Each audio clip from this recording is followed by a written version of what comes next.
Gelados, vulgo picolé, com água não adequada, ou seja, água imprópria e em locais higienicamente não aconselháveis ou recomendáveis.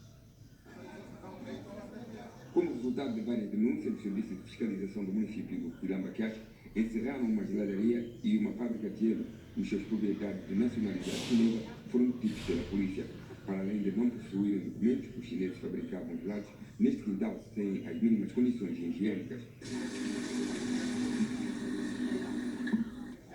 No local, as autoridades detectaram também que os proprietários usavam água imprópria para o fabrico de gelados, embaldes sujos e equipamentos enferrujados, o que constitui um atentado à saúde pública. Mas nós, como que está fazendo picolé com água fervendo, coisa fresca, e eu não sei como que é saúde para reparar muito bem, mas nós também já estamos a fazer qualquer coisa para não entrar sujo. Nós não encontramos condições de higiene aqui no local para manter os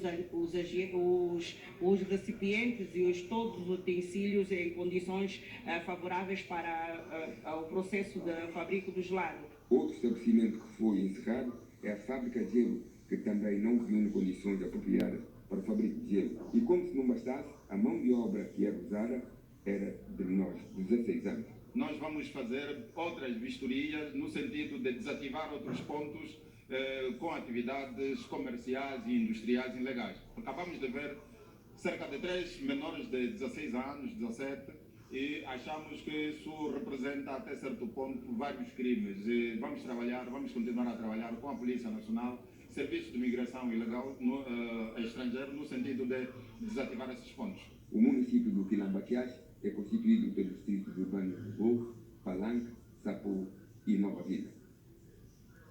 São cidadãos de nacionalidade chinesa que se dedicavam ao fabrico de gelados vulgo picolé em condições inadequadas, sem higiene absolutamente nenhuma.